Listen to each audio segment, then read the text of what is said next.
Hi ஹோ வாடாய் Sivakumar hi அப்படியே படுக்கணும் கிரேனா பார்த்தா ஹாய் மரத்த வரணும் அந்த மரத்த முன்ன பேக் இப்படி தள்ளு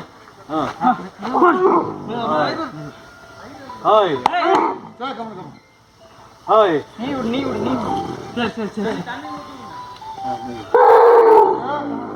ஒண்ணுலப்பா ஒண்ணுல போயில என்ன வாழ்த்தன பேர் இந்த மாதிரி இருக்குது. ஆமா தொட்டு பாத்துக்கிறேன் பேர கம்மா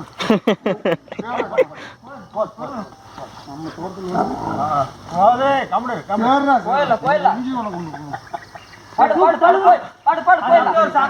அப்படியே மலக்கல் நீனா நிமிராம இருக்கு இரு நான் சாக்கெட் வந்து சாக கூடாது. சாக்கு பட்டு மேல ஓடுங்க சாக்கு சரி இந்த இப்படி சாக்கு